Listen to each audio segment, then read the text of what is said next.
The year is 1965. Ex-chicken farmer, racing legend, all-round Texas badass Hertz Shelby takes a secretary's car and turns it into a legend by transforming the Mustang into the Shelby GT350. Hertz, a rental car company, would put anybody over 25 years of age behind the wheel that was willing to pay $17 a day. But before getting into all of it, I'm Jay. Welcome to What It's Like, the automotive channel that digs cars with awesome stories. We talk history, specs, design.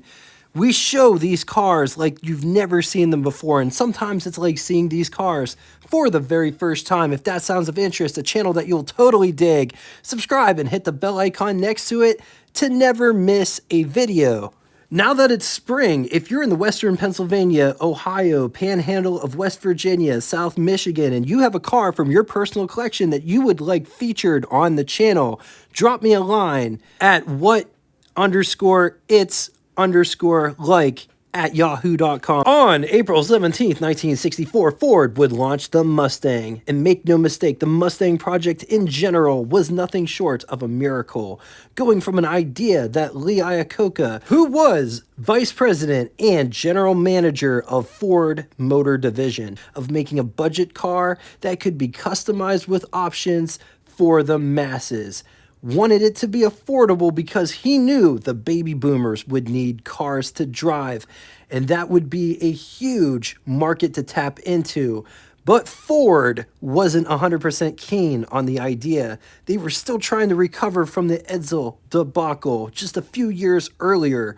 Ford would give $50 million to the project, which is nothing to design a car from the ground up. So they had to use an existing platform, the Falcon, to help keep costs down. Iacocca's team would bounce ideas back and forth to one another until they decided the car was to have a long hood, short deck profile, seating for four, customizable with either 6-cylinder or V8 engine options, floor-mounted manual or automatic. Iacocca and his team were able to take the Mustang from an idea to production model in an unprecedented amount of time, something that will never be replicated today. In 1965, Iacocca went to Hertz Shelby. Shelby had been working with Ford since 1962 with his Cobra project. He needed an engine to power his car, which was essentially the AC Ace. So a little bit of trivia, the AC Ace was the base for 3 cars: the AC Asa, AC Greyhound, and the Cobra, which was Shelby's car that he needed the motors for. Ford wasn't Shelby's first choice. Shelby originally went to General Motors to try to source a small block Chevy to put into his little Cobra. General Motors ultimately said no because, remember, nothing, and I mean nothing, can be better than the Corvette. They didn't want the competition to go against their coveted Halo car. So Shelby heard that Ford was making an all-new, thin-wall, small block engine design, and that's how Shelby became acquainted with Ford.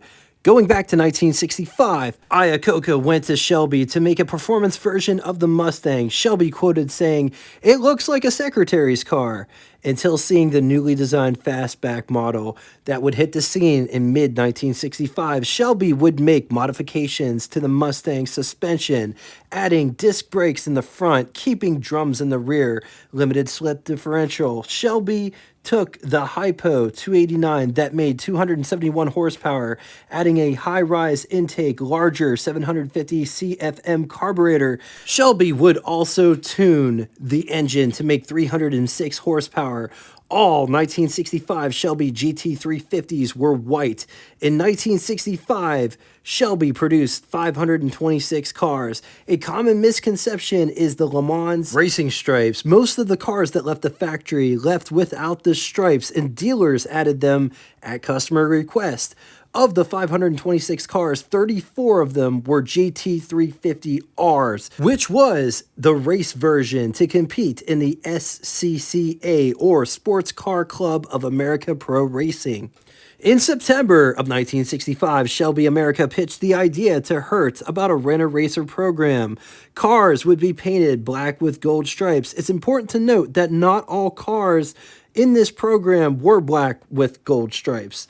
The original proposal was 100 cars, but eventually that number would escalate to 1,000 cars. Sources conflict on the exact number. Some sources say 999, 1,000, 1,001, 1,002. After the rental car life was over, they were returned to Ford, refurbished, and sold as GT350H models. The first 85 cars had 4-speed transmissions, stick shift transmissions. They made automatic cars after that. These were Shelby cars that anyone over the age of 25 could rent for $17 a day, which would be equivalent to you spending $167.48 today and 17 cents a mile, which would equate to $1.67 a mile today.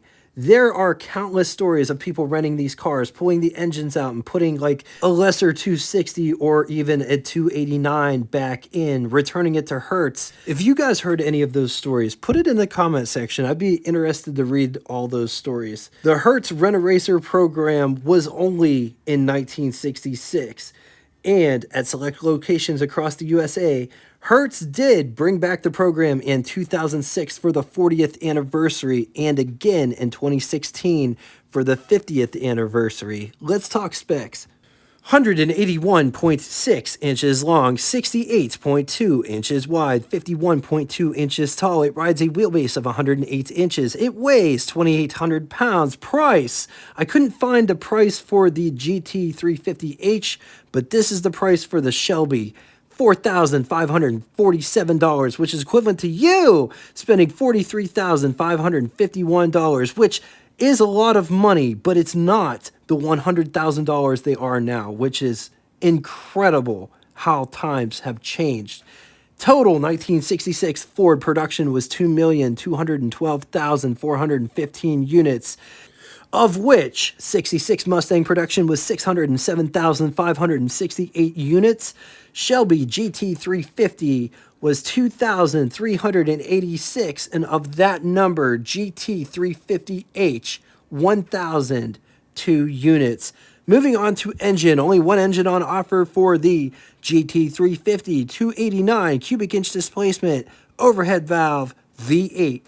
4.7 liters. It's good for 306 horsepower at 6,000 RPM, 329 pound-feet, or 446 newton meters at 4,200 RPM, with a bore of 4.05 inches and a stroke of 2.89 inches. Compression 10.5 to 1 when backed with a 4-speed manual transmission. 0 to 60 could be had in 5.4 seconds. With a theoretical top speed of 130 miles an hour while achieving an average 12.6 to 15 miles to the gallon, it will do the quarter mile anywhere between 13.6 and 15.2 seconds. All right, real quick disclaimer. This car is not, and I repeat, is not a real Shelby, nor was it used in the Hertz program. And I'll say it again, this is not a real Shelby Hertz GT350H. Classic Automall is not selling it as such. And I'm sure I'm still going to have somebody in the comment section saying, hey, that's not a real Shelby. But what this car is, this is just a tribute. It's available at Classic Automall, Morgantown, Pennsylvania, where they have over 1,000 cars for sale when recording this episode. This car is also a 65 instead of a 66. I really try to feature original cars, but made an exception for this car because the Shelby Hertz story is a really cool story. To get the full scoop on this car and to see other cars in their inventory, be sure to click the link below after this show. Let's talk styling. I always love these little gills, for lack of a better term. They almost look like dimples, like somebody smiling has dimples. Recessed headlights, little hood over top of the headlights. Turn signal indicators are below the bumpers. Underriders instead of overriders, bumperettes.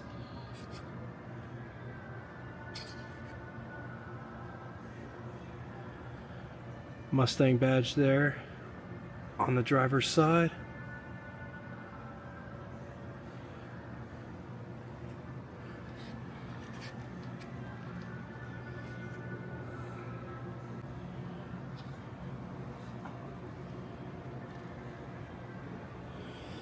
This car has the pins, the hood pins, which I really love because if you hit a bump, sometimes the hood would fly open, but if you have these pins, as long as the pins are in there, the hood won't come open.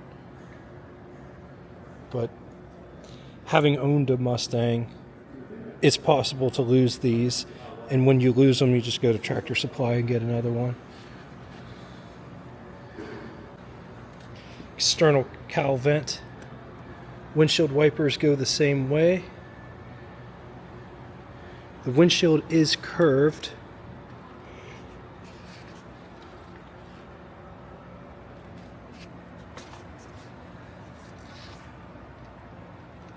The wheel wells are flared.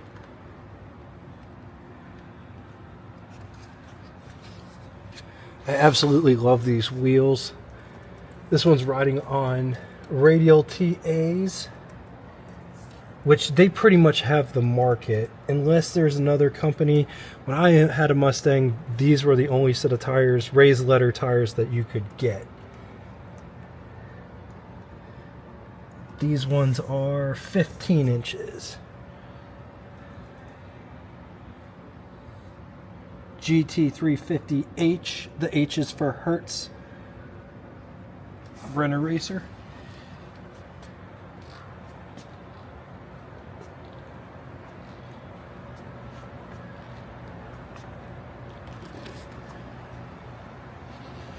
Side scoop. The rear wheel wells are also flared.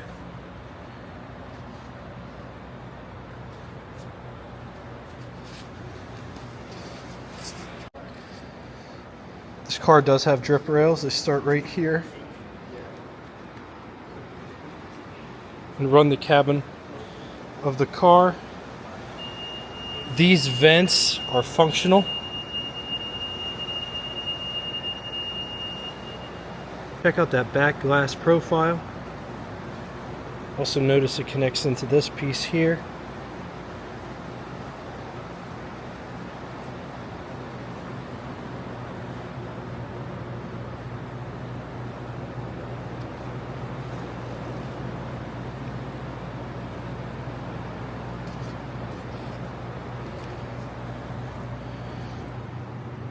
GT350 badge. Tail lights. Reverse lights. This is the gas cap is right here. So you can go to either side gas pump, which I absolutely love. It's definitely a plus.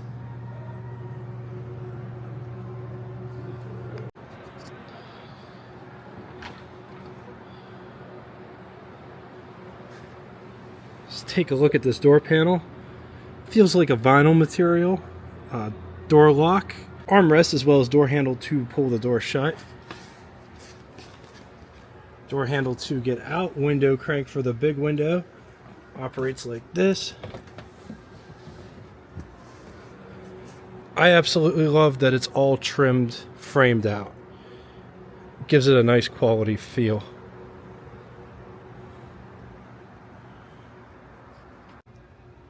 Coming down inside the pedal box down here, high beam switch, clutch, brake, gas pedal, hand brake, vent, which opens up this footwell vent, which would come in handy in the summertime because these cars don't have firewall insulation. So if you have a big, monstrous engine, sometimes it could feel like your foot is about to get melted to the gas pedal. Take a look at this interior.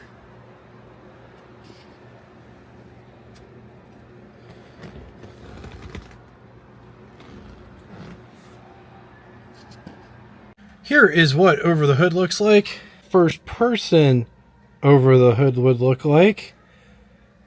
Underneath, this one has a modified Mustang steering wheel. The steering wheels that you could get a wooden steering wheel, but it was different than this one. This one seems a bit small. But underneath, there isn't that much space. Seems like these seats sit up higher than what I'm used to, because the Mustang I had, you sat in it. This kind of feels like I'm sitting on it. I don't know, it's weird. On to the button switches and knobs, starting on the left hand, moving right, gasoline gauge, high beam indicator, speedometer, turn signal indicator. Notice it's only one turn signal indicator for both turn signals. Coolant temperature, idiot lights for amp meter and oil pressure, which are flanking the odometer reading. Windshield wipers, headlights, key/ignition, lighter. Rear view mirror there in the center. Another sun visor over there for the passenger.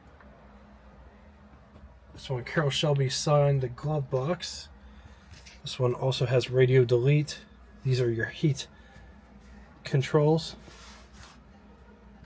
On to the glove box test. Here's our test subject. Here's my hand for reference. Here is the glove box in question. I've already opened it. Some of them are tricky to open. Oh, that glove box is absolutely huge.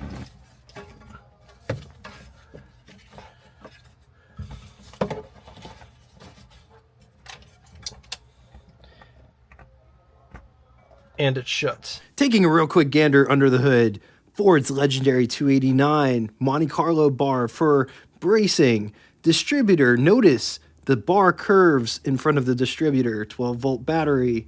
Solenoid on the left-hand side. One belt driving the alternator, fan, water pump. Single master brake cylinder at the rear. Mechanical fuel pump just below the coil. I love how accessible everything is. There's no nonsensical plastic covers, none of that BS that we have today. Everything is easily accessible. On the positive side, this is a car that they got right the very first time, and I get goosebumps every time I'm next to one. They have such a presence, and don't get me wrong, the new ones, they might be faster, they might handle better, but the classic ones, the original ones, they have something the new ones don't have. And I can't quite put my finger on what specifically it is. I guess to say it another way, this is an absolute icon. Though I did not get to drive this one, I owned a 67 Mustang for 5 years. And I can tell you, it's not the best driving car in the world, but it's very fun and rewarding to drive. And it speaks to you, not with words, but if you know, you know. The chassis will speak to you. It will tell you when you can drive it more, when you can drive it harder, and it will tell you when it's too much. But there's a fine line between those two instances, and when you're in that moment, there's nothing like it. And honestly, that can be said for any car from this era. There's no ABS, no traction control, no computer system. It's just you and the machine. And I think that got lost in the new ones, really. Anyway, these have a huge cult-like following. Every part is available to the point where you could build a new car from the ground up. Also know they make kits to make hardtops or the notchbacks into fastbacks. Performance, great story, milestone car. Against it, they are unit body construction, so rust worries. Indifferent construction quality, high running costs, mostly insurance. All right, now it's time for Would You Rather. 2 scenarios today. In the first scenario, would you rather have a 1966 Corvette Stingray or 1966 Ford Shelby Mustang GT350 or 1966 Dodge Charger RT? I'm going to leave this here for a minute. If you need more time, feel free, pause the video. On to the second scenario. Which Hertz Rent-A-Racer would you rather have rented if given the chance? 2006 Ford Mustang or 1966 GT350H or 2016 Ford Mustang GT-H. I'm going to leave this here for a minute. If you need more time, feel free, pause the video. Now it's time for Name That Tune. First person to get both the name of the band and the song title correctly in the comment section will have your comment pinned to the top of it. Thank you all so much for coming out and watching this. If you'd like to get in touch with me, shoot me a comment in the comment section below, or check out our Facebook group that correlates with this YouTube channel. It gives you the opportunity to share your rides, stories, experiences. If you have a car and you'd like to share it with us, I wish that there was a community page, a community bulletin board, if you will, so you guys can share your cars, because I would love to see what you guys have, frankly. So if you want to share anything, go to the Facebook page, which the link will be in the description below. If you don't have Facebook and would still like to reach me, show me your rides, stories, anything, send me an email. Thank you all so much for making this car community possible. I really dig the comments. I love reading the stories. Until next time, toodaloo! In September of 1965, Shelly, America. Shelby. You have a friend who has the last name Shelly. This is Shelby. In 1967 of September, damn it. In September of 65, Shelby, America pitched the idea to Hertz about a Rent-A-Racer program. Cars would be painted black with gold stripes. Let's talk specs. 181.6 inches long, 68.2. What's that say? You would think. I've been doing this for how long? I can't even read my own handwriting. Price, $4,574. No, that's $4,570. No, it's not even that.